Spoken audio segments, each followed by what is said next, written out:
संदीप घोष की बीवी ने खोला राज। फुट गया संदीप घोष का भांडा। सीबीआई के हाथ लगी अभी तक की सबसे सीक्रेट वीडियो। खुल गए बड़े बड़े लोगों के नाम, सुलझा पूरा केस। फांसी से नीचे कोई सजा नहीं है इन दरिंदों के लिए। मीडिया रिपोर्ट्स के मुताबिक एक नहीं, करीबन 7 लोगों ने डॉक्टर बिटिया से गलत काम किया। इस बारे में कितनी सच्चाई है, आगे वीडियो में देखेंगे।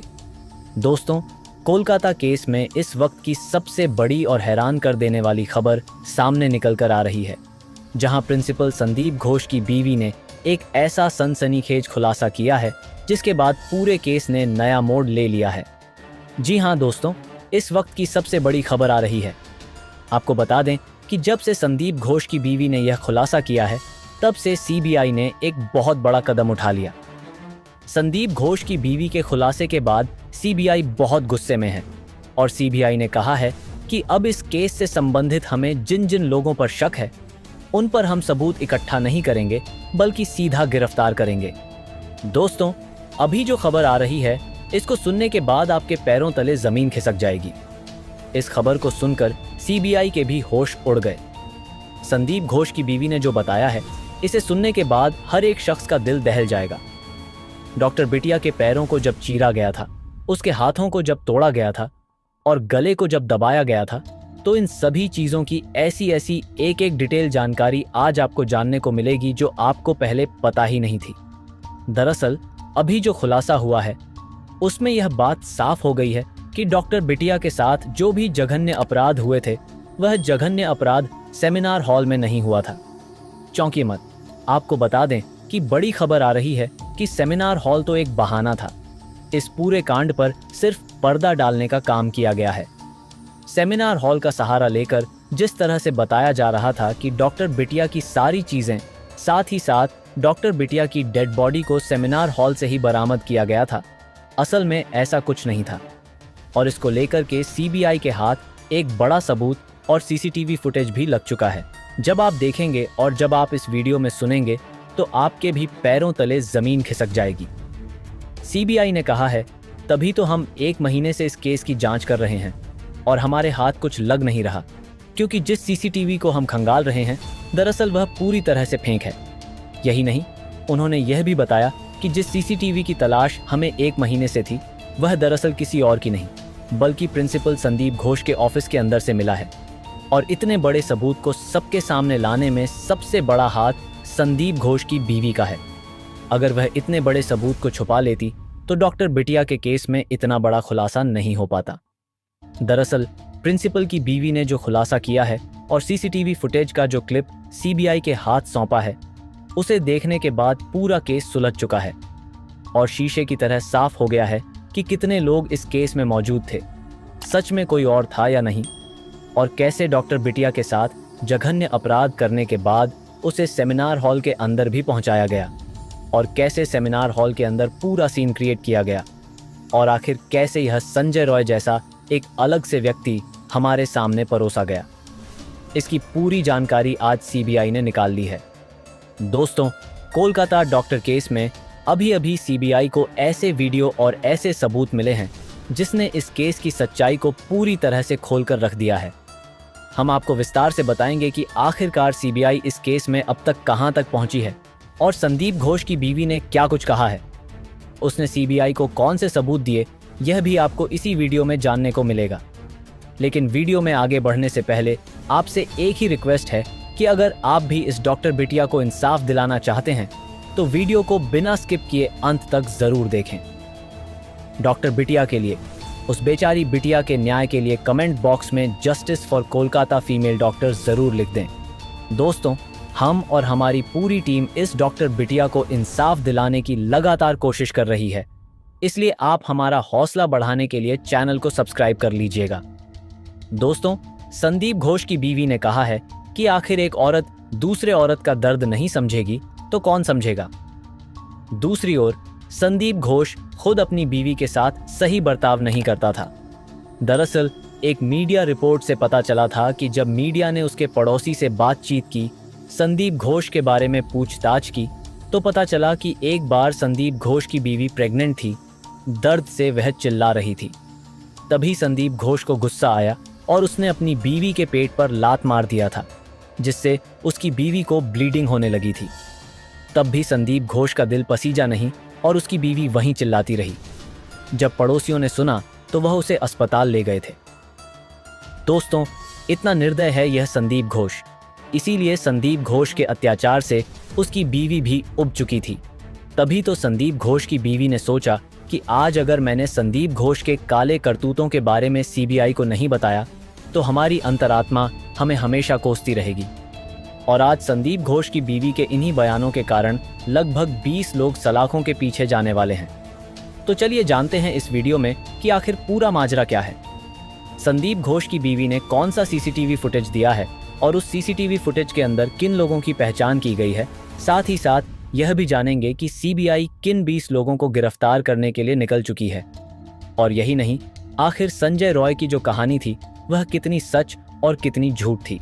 दरअसल बता दें कि सीबीआई लगातार 1 महीने से इस पूरे केस को खंगाल रही थी, लेकिन इस केस की जो पूरी कुंजी थी वह किसी और के पास नहीं बल्कि खुद प्रिंसिपल संदीप घोष की बीवी के पास थी। प्रिंसिपल संदीप घोष की बीवी ने जानकारी देते हुए बताया है कि उसके पास एक ऐसी सीसीटीवी वीडियो है जिसके कारण पूरा का पूरा केस दूध की तरह साफ हो जाएगा। बताया जा रहा है कि जब संदीप घोष हॉस्पिटल पहुंचा था सुबह, तब का जो फुटेज सीबीआई के सामने दिया गया था, उस फुटेज के अलावा भी एक फुटेज हाथ लगा है। एक रिपोर्ट के मुताबिक साफ तौर पर यह कहा जा रहा है कि डॉक्टर बिटिया के साथ जो जघन्य अपराध हुआ था दरअसल वह सेमिनार हॉल में हुआ ही नहीं। इसीलिए तो सीबीआई जब सेमिनार हॉल की पूरी जांच पड़ताल कर रही थी तो उसे उस सेमिनार हॉल में वह सभी चीजें मिली, वह सभी दृश्य दिखे, जिससे यह लगता है कि यहीं पर डॉक्टर बिटिया के साथ गलत किया गया था। लेकिन वहां पर उसके सामने जो सबूत सामने आए वह सबूत इतने ठोस नहीं थे कि संजय रॉय तक को फांसी की सजा दिलवा सके। इसीलिए सीबीआई को नहीं समझ में आ रहा था कि आखिर इस केस में ऐसा क्या है जो हमसे छूट रहा है। दरअसल इस केस का पूरा जड़ ही यही था कि घटना सेमिनार हॉल में नहीं बल्कि ऑफिस के अंदर जघन्य अपराध हुआ था। आपको बता दें कि रिपोर्ट के अनुसार बताया जा रहा है कि जो जघन्य अपराध किया गया था वह कहीं और नहीं बल्कि प्रिंसिपल संदीप घोष के ऑफिस के अंदर किया गया था। जैसे ही ऑफिस के अंदर जघन्य अपराध किया गया, तुरंत उस ऑफिस से डॉक्टर बिटिया को घसीटकर सेमिनार हॉल में पहुंचाया गया और सबसे पहला काम यह किया गया कि पूरे ऑफिस को पानी, फिनाइल और केमिकल के द्वारा धुला गया। पूरी रात धुलाई की गई और इसके बाद सेमिनार हॉल के अंदर जाकर यह पूरा एक सीन क्रिएट किया गया और सभी चीज़ें संदीप घोष ने संजय रॉय से करवाई। जब संजय रॉय ने वह सभी काम कर लिया तो उसे सब चीज़ याद हो गया कि हाँ, कौन सा काम कैसे हुआ था, जैसे पैर को फाड़ना, हाथों को तोड़ना, गले को दबाना, आंख में शीशे का घुस जाना, मुंह पर लात मारना, पेट पर लात मारना और शरीर के हर एक अंग को तोड़ना। यह सभी काम उसने वहां पर प्रैक्टिस किए, जिससे जब सामने इन्वेस्टिगेशन ऑफिसर पूछे तो वह सही तरीके से बता पाए। और जब उसकी जांच जाकर के डिपार्टमेंट करवा आए तो इससे पता चले कि हाँ, यह सभी चीजें सही थीं।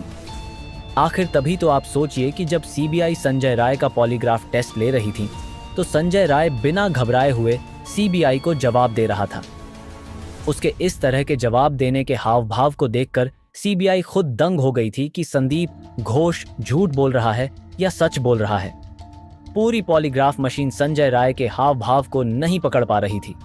इसके अलावा संदीप घोष जो उस कॉलेज का प्रिंसिपल है, उसने इस केस में किसी भी प्रकार का पोस्टमार्टम रिपोर्ट आने से पहले ही पूरी दुनिया को बता दिया था कि यह सुसाइड है, जबकि ऐसा कुछ था ही नहीं। मतलब कि बिना पोस्टमार्टम रिपोर्ट आए आप यह कैसे कह सकते हो कि डॉक्टर बिटिया ने खुद को ख़त्म किया है, जबकि क्राइम सीन को देखने मात्र से ही लग रहा था कि यह दरअसल खुद से किया गया नहीं बल्कि कई लोगों के द्वारा किया गया कांड है। और इसे तुरंत ही एक झटके में आत्महत्या इसीलिए बताया गया ताकि इस केस को यहीं दबाया जा सके। लेकिन जब यह केस नहीं दबा तो खबर आ रही है कि संदीप घोष ने अपने वफादार संजय राय को पैसा दिया और इसके बाद कहा कि अब तुम्हें जैसे जैसे रात में बताया गया था ठीक उसी तरीके से यह सारा केस अपने ऊपर ले लो, मैं बाहर रहूंगा तो तुम्हें भी बाहर खींच लाऊंगा। और ऐसा ही कुछ होने वाला था। पुलिस को जब बुलाया गया और उस सीन को दिखाया गया तो वहां पर पुलिस के अलावा कई सारे लोग मौजूद थे। हालांकि डिप्टी एसपी ने इस बात का सफाई दिया कि जो लोग वहां पर मौजूद थे वह वहां मौजूद होने के लायक नहीं थे। दूसरी सबसे बड़ी खबर आ रही है, उसको सुनने के बाद तो किसी भी इंसान की आंखों से आंसू आ जाएगा। दूसरी जो सबसे बड़ी खबर आ रही है वह यह है कि पीड़िता की मां ने साफ तौर पर पुलिस पर आरोप लगाया कि पुलिस इस केस को उसी दिन दबा रही थी जिस दिन मैं अपनी बेटी को देखने गई थी। जरा आप उस मूवमेंट को फील कीजिए। जरा आप सोचिए कि एक पीड़िता की मां के कलेजे पर क्या बीता होगा।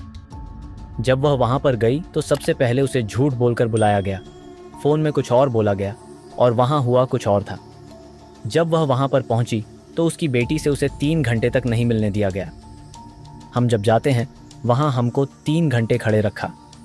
दूसरी बात, जब उसकी बेटी से उसे मिलने दिया गया तो वह भी कुछ समय के लिए ही, ताकि वह पूरी तरीके से अपनी बेटी को ऑब्जर्व ना कर पाए। यही नहीं, जब यह सब चीज़ें हो गईं तो सबके द्वारा यह बताया जा रहा था, दबाव बनाया जा रहा था कि दरअसल तुम्हारी बेटी के साथ कुछ हुआ ही नहीं है, उसने खुद ही सब कुछ किया है। लेकिन एक माँ तो माँ होती है। वह बोली कि मैं अपनी बेटी से कुछ देर पहले बात की थी, वह बहुत खुश और बहुत सही थी। लेकिन ऐसा कैसे हो गया? हम उसकी शादी की बात कर रहे थे, शादी के लिए लड़के ढूंढने जा रहे थे, और यहाँ पर आप बोल रहे हो कि उसने सब कुछ किया। यह असंभव है। जब पीड़िता की मां ने यह बात उठाई तो पीड़िता के घर वालों के ऊपर पुलिस के द्वारा दबाव बनाया गया। यह किसी और ने नहीं बल्कि पीड़िता के घर वालों ने ही बताया। उनका कहना है कि पुलिस ने हम पर यह दबाव बनाया कि मामले को रफा दफा किया जाए। फिर जब यह मामला नहीं बना तो उन्होंने एक सादे पेपर पर साइन कराने की कोशिश की, लेकिन उनके परिवार वालों ने पेपर को पुलिस के सामने फाड़ के उनके मुंह पर फेंक दिया। और फिर क्या था? फिर उनकी मां कंफर्म हो गई कि जब पुलिस इस केस को दबा रही है तो जरूर केस कुछ और है। फिर उनकी मां कंफर्म हो गई कि जब पुलिस इस केस को दबा रही है तो जरूर केस कुछ और है। तो यहाँ पर जरा आप एक बार सोचिए और गौर कीजिए कि अगर प्रिंसिपल संदीप घोष इसमें डायरेक्ट इवॉल्व नहीं होते तो क्या पुलिस इस केस को दबाने की कोशिश करती? आपको बता दें कि एक प्रिंसिपल होने के बाद भी संदीप घोष अपनी सुरक्षा में कई बाउंसर को रखे हुए था। उसमें से संजय राय भी उनका एक खास बाउंसर था। अगर इस पूरे केस में संजय राय ही असली दोषी था तो पुलिस उसे क्यों बचाती? एक मेडिकल कॉलेज का प्रिंसिपल अपने यहाँ पर एक वारंट्स देकर बचाए और साथ ही साथ पूरे केस को रफा दफा करने की कोशिश करें। यहाँ तक कि पोस्टमार्टम हुए बिना ही खुद के जवाब पर रिस्क लेने की कोशिश क्यों करेंगे? और जब यह सीधा सीधा मर्डर है तो क्यों बोलेंगे कि यह आत्महत्या है? और अगर यह घटना पूरी सुसाइड ही होती तो क्यों कोई सेमिनार हॉल के बगल के बाथरूम को तुड़वाता? पुलिस स्टेशन में बिना रिपोर्ट लिखे हुए पोस्टमार्टम क्यों कोई करवाता? आप खुद सोचिए और सारी कड़ी को एक एक कर जोड़िए, तब आपको समझ में आएगा कि हाँ, सच में यह केस जितना सीधा दिख रहा है उतना सीधा है ही नहीं। दरअसल प्रिंसिपल की बीवी ने सीबीआई को जो वीडियो फुटेज दिया है उस फुटेज में साफ है कि किसने क्या किया है। अब बहुत जल्द डॉक्टर बिटिया के दरिंदों को फांसी होने वाली है, ऐसा दावा खुद सीबीआई ने किया है। भले ही राज्य सरकार इसमें ढिलाई बरत रही हो, लेकिन केंद्र सरकार और सीबीआई इस मामले में पूरी तरह से सख्त हो चुकी है। इस मामले की जांच पड़ताल तेजी से चल रही है, लेकिन जब तक इस मामले में पूरी तरह से न्याय नहीं होता, हमें अपनी आवाज को दबाना नहीं चाहिए और ना ही चुप रहना चाहिए। हम केवल सीबीआई के काम पर भरोसा करके नहीं बैठ सकते। हमें यह याद दिलाते रहना होगा कि अभी तक इस मामले में न्याय नहीं मिला है। दोस्तों, भले ही आपको वीडियो पसंद ना आए, लेकिन मैं चाहता हूं डॉक्टर बिटिया के साथ ऐसा करने वाले इन दरिंदों को जल्द से जल्द फांसी की सजा मिले। आप हमें कमेंट करके बताओ कौन सी सजा मिलनी चाहिए।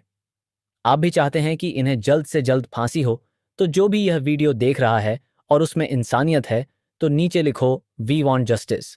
धन्यवाद। चैनल को सब्सक्राइब जरूर करें। का चेहरा ठीक से नहीं देख पाया, लेकिन उसने नीचे से 6 पैर देखे।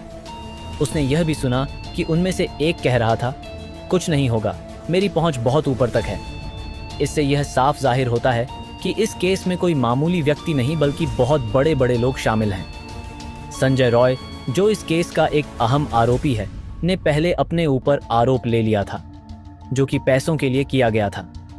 लेकिन बाद में जब उसने फांसी तक की सजा सुन ली तो उसने अपने बयान से पलटी मार ली। अब एक बार फिर से उसका पॉलीग्राफ टेस्ट हुआ है। जिसमें उसने सीबीआई को नई जानकारी दी है। संजय रॉय ने बताया कि वह 8 अगस्त की रात गलती से सेमिनार रूम में घुस गया था। उसने कहा कि जब वह 3rd फ्लोर पर गया तो उसने देखा कि वहां पहले से ही ट्रेनी डॉक्टर की बॉडी पड़ी हुई थी, खून से लथपथ। उसने यह भी बताया कि वह किसी मरीज के लिए ऑक्सीजन की तलाश में था और गलती से वहां पहुंच गया। जब सीबीआई अधिकारियों ने उससे पूछा कि अगर वह निर्दोष था तो उसने तुरंत पुलिस को क्यों नहीं बताया। इस पर संजय रॉय ने कहा कि वह घबरा गया था और उसे लगा कि उसकी बातों पर कोई यकीन नहीं करेगा। अब उसके वकील कविता सरकार से रो रो कर कह रहा है, मैं निर्दोष हूं, मुझे फंसाया जा रहा है।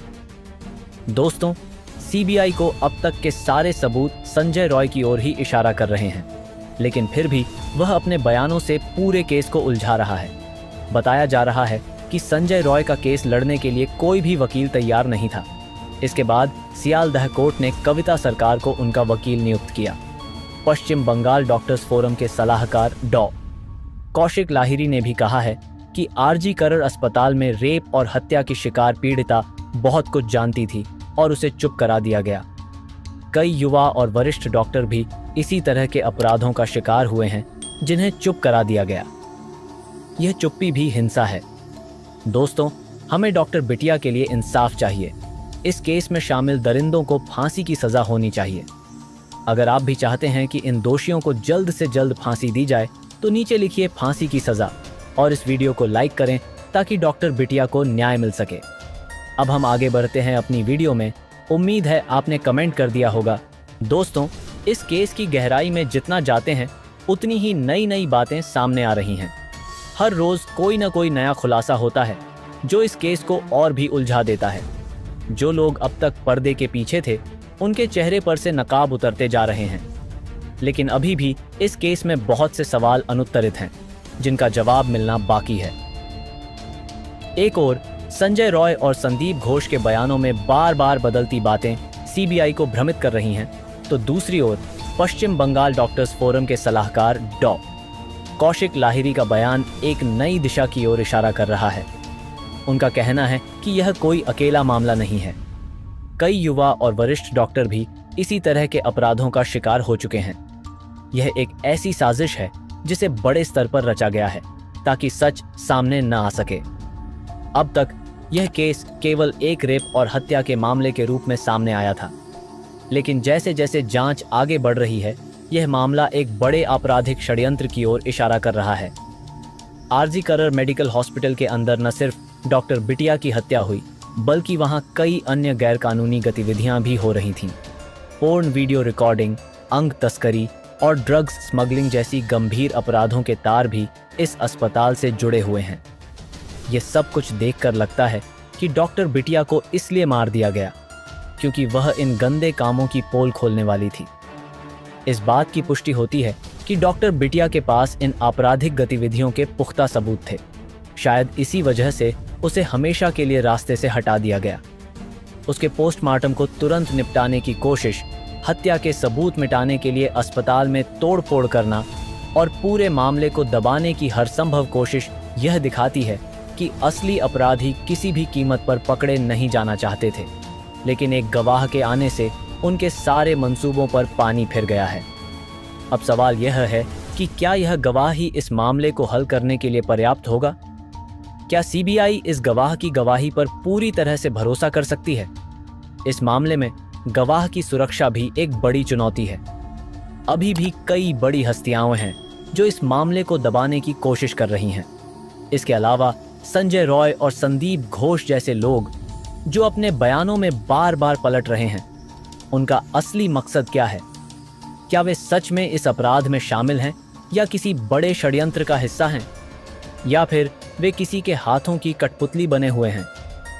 इन सब सवालों के जवाब अब भी मिलना बाकी है, लेकिन इतना तय है कि यह मामला जितना दिखाई देता है उससे कहीं ज्यादा पेचीदा है। सीबीआई अब एम्स के विशेषज्ञों की मदद ले रही है ताकि जितनी जल्दी हो सके इस मामले की गुत्थी सुलझाई जा सके। एम्स के विशेषज्ञ डॉक्टरों की टीम अब इस केस में शामिल हो गई है। वे पोस्टमार्टम रिपोर्ट की दोबारा समीक्षा करेंगे और यह सुनिश्चित करेंगे कि कोई भी सबूत न छूट जाए। सीबीआई को उम्मीद है कि एम्स की मदद से इस केस के छुपे हुए पहलू सामने आ सकेंगे और असली अपराधी पकड़े जाएंगे। दोस्तों, इस केस ने पूरे देश को झकझोर कर रख दिया है। हर कोई यही चाहता है कि डॉक्टर बिटिया को न्याय मिले और उसके दोषियों को सख्त से सख्त सजा दी जाए। अब यह देखना बाकी है कि सीबीआई की जांच किस दिशा में जाती है और इस केस का अंत क्या होता है। आपके मन में भी इस केस को लेकर कई सवाल होंगे। अगर आप चाहते हैं कि डॉक्टर बिटिया के हत्यारों को फांसी की सजा मिले तो इस वीडियो को लाइक करें और कमेंट बॉक्स में लिखें फांसी की सजा। हम सभी की यही प्रार्थना है कि डॉक्टर बिटिया को जल्द से जल्द न्याय मिले और उसके दोषियों को उनके की सजा मिले। चैनल को सब्सक्राइब करना न भूलें, क्योंकि हम आपको इस केस से जुड़े हर अपडेट से अवगत कराते रहेंगे। धन्यवाद।